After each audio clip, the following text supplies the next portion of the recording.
Hello everyone, welcome back to my channel.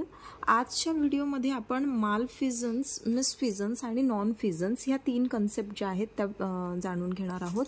आता याच्यावर एकतर तुम्हाला 10 मार्कासाठी लॉंग क्वेश्चन विचारला जातो, ज्याच्यामध्ये तुम्हाला मालफिजन्स, मिसफिजन्स आणि नॉन फिजन्स ह्या तिन्ही कन्सेप्ट एक्सप्लेन करायचे असतात. किंवा मग याच्यावरती तुम्हाला 5 मार्कांकरता शॉर्ट नोट विचारली जाते, जिथे एकतर तुम्हाला एक्सक्लुझिव्हली मालफिजन्स विचारलं जाईल किंवा मिसफिजन्स किंवा नॉन फिजन्स. पण परीक्षेच्या दृष्टीने हा जो टॉपिक आहे हा इम्पॉर्टंट आहे. आता मालफिजन्स काय आहे? मालफिजन्स म्हणजे की whenever an unlawful act is committed, एखादं अनलॉफुल ॲक्ट त्या ठिकाणी कमिट केलं आहे आणि असे अनलॉफुल ॲक्ट जे ॲक्शनेबल परसे. आता ॲक्शनेबल परसे काय हे आपण मागच्या लेक्चरमध्ये शिकलेलो आहोत, की जिथे प्रूफ तुम्हाला द्यायचं नसतं, प्रूफ इज नॉट रिक्वायर्ड, जसं की ट्रेसपास. ठीक आहे ना. इथे मालफिजन्स जे आहे ही एक ब्रॉड टर्म आहे and covering any act which is illegal and causes physical or financial harm to another individual. म्हणजे काय मालफिजन्स काय आहे? ही ब्रॉड टर्म आहे. म्हणजे याच्या अंतर्गत बरेच असे इलिगल ॲक्ट्स जे आहे ते कवर होतात की ज्याच्याने समोरच्या व्यक्तीला फिजिकल किंवा फिनान्शियल हार्म जो आहे तो त्या ठिकाणी होतो.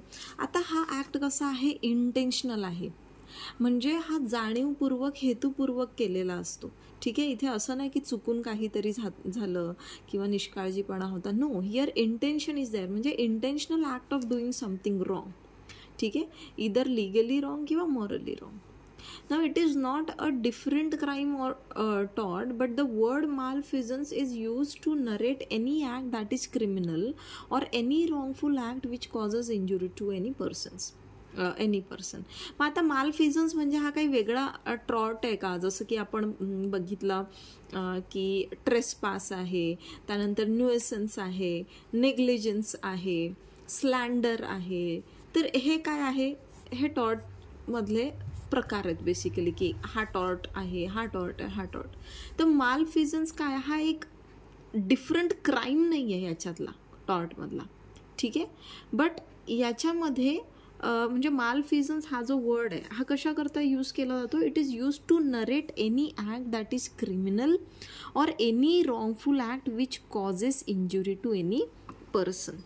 मग malfeasance has legal effect in civil court and the defendant can be sued by the plaintiff for monetary damages. मग मालफिजन्स झालेला असेल म्हणजे त्या ठिकाणी इंटेन्शनल रॉंगफुल ॲक्ट झालेला आहे. जो रॉंगफुल ॲक्ट झाला आहे तो इंटेन्शनली केला गेलेला आहे. तर त्याच्यासाठी तुम्ही या ठिकाणी मॉनिटरी डॅमेजेस जे आहे ते क्लेम करू शकता. सो इथे सिव्हिल सूट जो आहे तो कोर्टामध्ये फाईल केला जाऊ शकतो. It can be instituted. मग आता इथे आपण एक एक्झाम्पल बघूयात. एक्झाम्पल थ्रू तुम्हाला हे बेटर समजेल की मालफिजन्स म्हणजे नेमकं काय. की सपोज आता एक पोलीस ऑफिसर आहे. ठीक आहे. And he is like about to complete his rounds during his shift. आता समजा त्याची रात्रपाळी आहे. ठीक. आणि त्याचं जर टायमिंग आहे म्हणजे त्याचे जे ड्युटी आवर्स आहे ते ड्युटी आवर्स आता संपणारच आहे. तो त्याचा राऊंडवर आहे. सपोज जे म्हणजे असतात ना जे काय म्हणतो आपण पॅट्रोलिंग करतात जे पोलीस, की जो एक विशिष्ट त्यांच्या ज्युरिस्डिक्शनमधला जो काही एरिया असतो तिथे हे गस्त घालत असतात, म्हणजे ते राऊंड्सवर असतात त्या ठिकाणी. आता त्याची शिफ्ट जी आहे ती संपण्यासाठी सपोज फक्त किती आहे? अर्धा तास बाकी आहे, फक्त 30 मिनिट्स बाकी आहे. आता जेव्हा like he wants to go home. Okay. आणि त्याला घरी जायचं आहे. आता त्याचा अर्धा तासात शिफ्ट संपणार आहे आणि जेव्हा तो ड्राईव्ह करतोय घराकडे, अजून त्याची ड्युटी संपलेली नाही आहे बरं का, अर्धा तास बाकी आहे. तो घराकडे ड्राईव्ह करतोय आणि तेव्हा त्याला रस्त्यामध्ये दिसतं की एका पेट्रोल पंपवरती कस्टमर आणि कॅशियर जे आहे. ठीक आहे. इथे आता गॅस स्टेशन दिलं आहे. तर आपल्या इंडियन सिनारिओमध्ये try to understand it as a petrol pump. ठीक आहे. नाव गॅस स्टेशनही टाकलं तरी काय हरकत नाही तुम्ही आन्सरमध्ये, but just for your convenience की असं एक गॅस स्टेशन आहे किंवा पेट्रोल पंप लिहा. तिथे एक हिटेड कॉन्व्हर्सेशन झालं आहे त्या कॅशियरमध्ये आणि कस्टमरमध्ये. पोलीस ऑफिसर ते बघतो. आता तो ऑन ड्युटी आहे कारण की 30 मिनटं अजून पण बाकी आहे त्याची शिफ्ट संपण्यासाठी. पण तो काय विचार करतो की जर मी आता या ठिकाणी जे आहे इंटरफेअर केलं. म्हणजे मी जर माझी इथे ड्युटी बजावायला गेलो तर बघ माझी ड्युटी जी आहे ती संपण्यासाठी 30च मिनटं लागलेत आणि ही सिच्युएशन पूर्ण हँडल करण्यासाठी तिथे जी काही वॉट एव्हर तिथे जे काही हिटेड आर्ग्युमेंट झालं आहे तर त्याच्याकरता खूप वेळ निघून जाईल आणि मला काही वेळेत घरी पोचता येणार नाही. It will take long time. आणि असा विचार करून तो तिथे थांबत नाही आणि तो निघून जातो. आता त्याच्या तिथे न थांबण्यामुळे काय झालं की त्या ठिकाणी ते जे आर्ग्युमेंट आहे त्यांच्या ठिकाणी जे हिटर कॉन्व्हर्सेशन चालू होतं दोघांमध्ये, कस्टमर आणि जो गॅस स्टेशनचा कॅशियर आहे, तर ते इतकं म्हणजे एक्स्ट्रीम लेवलला गेलं की त्या ठिकाणी कस्टमरने त्या कॅशियरला शूट करून टाकलं. Okay, cashier was shot to death आणि कस्टमरने त्या ठिकाणी कॅश घेतली काउंटरवरून आणि निघून गेला. आता हा जो ॲक्सिडेंट आहे, हा जो सगळा प्रकार घडला, हा जो इन्सिडेंट घडला, हा झाला नसता जर त्या ठिकाणी तो पोलीस ऑफिसर थांबला असता. ठीक आहे, पण त्याने आता त्याची ड्युटी होती त्या ठिकाणी थांबणं, इंटरफेअर करणं, दोघांना समज देणं, कारण की तिथे आर्ग्युमेंट चालू होतं आणि पोलिसांचं कामच काय, पीस मेंटेन करणं, सोसायटीमध्ये लॉ अँड ऑर्डर मेंटेन करणं. पण त्या ठिकाणी त्या पोलिसांनी न थांबता तो घरी निघून गेला आणि म्हणून तिथे पुढचा हा सगळा प्रकार घडला. सो हिअर आपण काय म्हणू की जो पोलीस ऑफिसर आहे त्याचा ॲक्ट कसा होता, malfeasance. Why? Because he was aware of his proper protocol and the officer was still on duty at the time when he saw the incident taking place. ज्या वेळेला त्याने बघितलं म्हणजे जे काही हिटेड आर्ग्युमेंट त्या दोघांमध्ये चाललेलं होतं तेव्हा तो स्टील ऑन ड्युटी होता, त्याची ड्युटी संपलेली नव्हती. आणि हा त्याचा म्हणजे ही was aware of his proper protocol की आता पोलिसांना माहिती आहे ना की जर आपण ऑन ड्युटी आहोत आणि आपल्या डोळ्यासमोर अशी घटना घडते तर आपण काय केलं पाहिजे, we should avoid the further seriousness of that particular event आणि ते योग्य ती ॲक्शन घ्यायला पाहिजे होती. So here the officer chose not to stop. ऑफिसरने काय तिथे कुठला पर्याय निवडला की तिथे नाही थांबणं, म्हणजे तिथे नाही थांबला बेसिकली तो आणि तो निघून गेला. आणि त्याच्यामुळे due to his choice of not stopping there what happened, त्या ठिकाणी रॉबरी झाली आणि त्या कॅशियरची डेथ पण झाली. सो हे काय आहे, मालफिजन्स आहे. म्हणजे इंटेन्शनली एखादं रॉंगफुल ॲक्ट जे आहे ते कमिट केलं जातं. आता याचं एक दुसरं एक्झाम्पल बघा की मालफिजन्स. मग आता सपोज की एखादा जज आहे, तो ब्राईब घेतोय प्रॉसिक्युशनकडनं. आता ब्राईब म्हणजे काय, लाच. मग आता जजला हे माहीत आहे की त्याने अशा पद्धतीने ब्राईब घेणं म्हणजे पैसे वगैरे घेणं एखाद्या व्यक्तीच्या फेवरमध्ये जजमेंट देण्याकरता हे तर इल्लिगल आहे आणि स्टील तो त्या ठिकाणी ब्राईब घेतोय. ठीक आहे, मग ते पण काय आहे, मालफिजन्स आहे.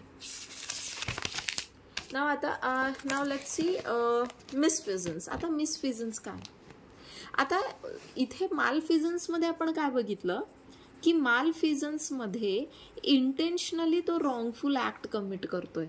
म्हणजे त्याची जी ॲक्शन आहे ती स्टार्टिंगपासून कशी आहे, अनलॉफुल आहे, रॉंगफुल ॲक्ट आहे. मिसफिजन्समध्ये काय आहे, ॲक्ट जो आहे, जो ॲक्ट केला जातोय तो कसा आहे, लॉफुल आहे. दी ॲक्ट इज लॉफुल. ठीक आहे, पण ज्या पद्धतीने हे लॉफुल ॲक्टला केलं गेलं आहे दॅट इज इम्प्रॉपर. प्रॉपर वेमध्ये नाही केलेलं आहे. ठीक आहे, इम्प्रॉपर वेमध्ये ह्या लॉफुल ॲक्टला त्या ठिकाणी कमिट केलं जातं. See misfeasance is the legal term used for an act which is not illegal. Illegal नाही आहे ती act, but performed in such a way that it harms another individual. पण अशा पद्धतीने त्या ॲक्टला परफॉर्म केलं गेलं आहे की ज्याच्यामुळे दुसऱ्या इंडिव्हिज्युअलला काय त्या ठिकाणी होतंय, हार्म होतंय. ठीक आहे, नाव याचं एक उदाहरण आपण बघूयात की सपोज एखादा डॉक्टर आहे. ठीक आहे, आता डॉक्टर एखाद्या पेशंटचं ऑपरेशन करतो आणि त्याच्याकरता तो रस्टेड टूल्स यूज करतो. रस्टेड टूल्स म्हणजे काय, रस्टेड म्हणजे ज्याला गंज लागलेला असतो. ठीक आहे. आता गंज लागलेले टूल्स जे आहे ते डॉक्टरने यूज करायचे असतात का असं ऑपरेशन वगैरेसाठी, तर नाही. त्या ठिकाणी अतिशय स्वच्छ क्लीन असे टूल्स जे आहे त्यांनी यूज करायचे असतात. मग आता बघा या ठिकाणी डॉक्टर ऑपरेशन करतो, ठीक आहे, पेशंटचं. Sir doctor performing that operation it is a legal act. Act कसा आहे, लीगल आहे, लॉफुल ॲक्ट आहे. परंतु रस्टेड टूल्सने परफॉर्म केलेलं आहे त्याने, ते कसं आहे, म्हणजे चुकीचं आहे, बरोबर, इम्प्रॉपर वे. आता या ठिकाणी ना तुम्ही कबीर सिंग आठवायचा, कबीर सिंगची मूवी, ठीक आहे. आता कबीर सिंग ह्या मूवीमध्ये तुम्ही जर बघितलं असेल, हा मूवी जर तुम्ही पाहिलेला असेल, तर त्या ठिकाणी एक सीन आहे जिथे तो काहीतरी ऑपरेशन वगैरेच काहीतरी परफॉर्म करतोय आणि at the same time like he is smoking also and he is drunk also. तर ह्या पद्धतीने दिस वे इज इम्प्रॉपर, ठीक आहे ना. इथे आपण अशाही बातम्या ऐकलेल्या असतील बघा की अमुक अमुक पेशंटच्या पोटामध्येच डॉक्टरने कैची सोडून दिली किंवा काहीतरी असं त्यांचे टूल्स जे आहे, एखादं ऑब्जेक्ट जे आहे घड्याळ राहून गेलं, असे इन्सिडेंट्स आपण ऐकलेले असतील. तर ते सुद्धा काय आहे, मिसफिजन्सच्या कॅटेगरीमध्ये येतं. Now, generally, a civil defendant will be liable for misfeasance as the defendant owes a duty of care towards the plaintiff and did not perform his duty properly. Doing an operation is a lawful act, but there is an improper performance of the lawful act. मग इथे काय आहे, जो डिफेंडंट आहे ही shall be liable for मिसफिजन्स. मग हा कुठल्या प्रकारचा मिसफिजन्स येतो, हा नेग्लिजन्समध्ये येतो, ठीक आहे ना. इथे दुसरं आणखीन एक उदाहरण दिलं आहे की फॉर एक्झाम्पल की एक जेनिटर आहे and he is cleaning a restroom in a restaurant, okay now, and is irresponsible and leaves the floor wet without any warning sign or board. म्हणजे त्याने फ्लोअर जे आहे, रेस्टरूमच्या फ्लोअर जे आहे त्या क्लीन केलेल्या आहेत, आता ते ओले आहेत, ठीक आहे, इट इज ऑल वेट, आणि त्यात तसा कुठलाही साईन बोर्ड जो आहे, साईन बोर्ड त्या ठिकाणी लावलेला नाही.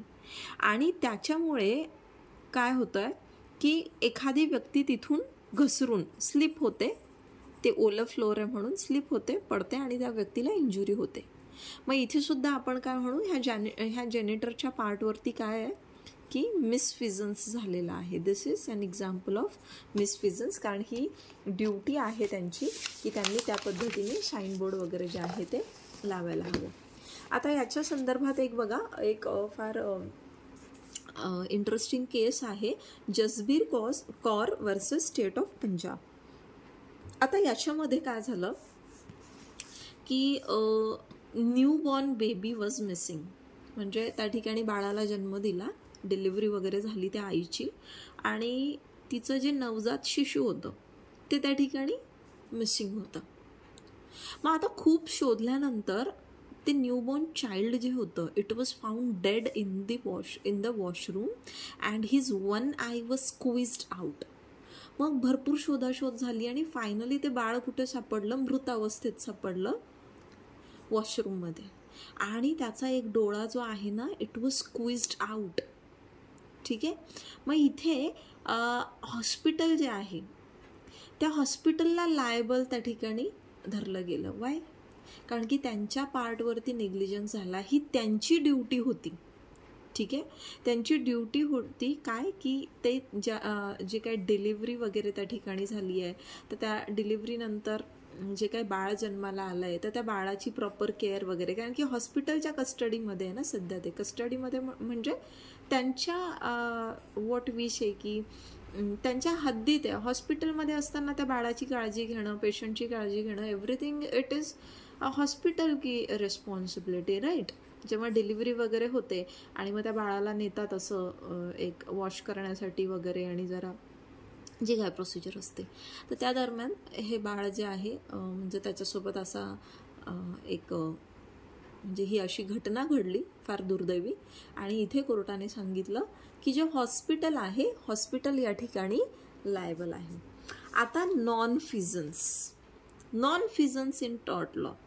नॉन फिजन्स म्हणजे काय आहे की this is the failure or omission to perform an obligatory or compulsory act. म्हणजे एखादं ऑब्लिगेशन आहे तुमच्यावरती, एखादं कंपल्शन आहे, ती जी ॲक्ट आहे ते एखादं ॲक्ट परफॉर्म करणं हे तुमच्यावरती ऑब्लिगेशन आहे आणि तुम्ही ते करत नाही आहे. ठीक आहे. म्हणजे आता सपोज ही एक अशी नदी आहे. ठीक आहे. There is this water source आणि इथे लाईफ गार्ड्स आहेत. आता ह्या लाईफ गार्डचं काम काय आहे की जर इथे कोणी बुडत असेल वगैरे काही असं इन्सिडेंट झाला तर त्यांना सेव्ह करणं. मग आता हा लाईफ गार्ड जो आहे तो बघतो की एखादी व्यक्ती या ठिकाणी पाण्यामध्ये बुडते आणि तरी सुद्धा हा लाईफ गार्ड काय करतोय, त्याला सेव्ह करत नाहीये. म्हणजे याने याच्या पार्टवरती काय केलंय, there is failure to perform an obligatory or compulsory act. आता ह्या लाईफ गार्डवरती ऑब्लिगेशन आहे ना, ऑब्लिगेशन आहे, याची ड्युटीच आहे की याने बचाव कार्य करायचं या ठिकाणी आणि तरी हा करत नाहीये. मग दिस इज नॉन फिजन्स. म्हणजे काय, nonfeasance is an act of intentionally neglecting to carry out a duty which is an obligation and because of the failure to perform the duty someone is harmed or injury has been caused. आणि कारण ही व्यक्ती त्याच्यावरती जे obligation आहे ते obligation त्या ठिकाणी carry out करत नाही, जे बंधन आहे त्याच्यावर, बंधनकारक जी ड्युटी आहे त्याची तो त्या ठिकाणी करत नाही, त्या न करण्यामुळे दुसऱ्या एखाद्या व्यक्तीला काय होतोय, हार्म होतोय किंवा इंजुरी होतीये. मग आता सपोज ह्या व्यक्तीचा बुडून मृत्यू झाला तर मग याला लायबल कोण आहे, दिस पर्सन, हा लाईफ गार्ड. ठीक आहे. आता याच्यासाठी एक केस लॉ आहे बघा आपल्याकडे, municipal corporation of Delhi versus Subhagwanti. आता ह्या केसमध्ये काय झालं की चांदनी चौकमध्ये एक क्लॉक टॉवर होतं आणि ते क्लॉक टॉवर जे आहे ते कोसळलं. त्याच्यामुळे त्या ठिकाणी काय झालं की लोकांना इंजुरी पण झाली आणि काही त्या ठिकाणी मृत पण पावले. सो आता हे जे क्लॉक टॉवर होतं हे रिपेअर करणं, हे मेंटेन करणं ही कोणाची जबाबदारी होती, तर म्युनिसिपल कॉर्पोरेशनची होती. आणि because that municipal corporation failed to do so, म्हणजे त्यांनी ते मेंटेन नाही केलं, रिपेअर नाही केलं, त्यामुळे ते कोसळलं. बरोबर. आणि म्हणून इथे कोर्टाने काय म्हटलं की इथे म्युनिसिपल कॉर्पोरेशन जे आहे ते लायबल आहे.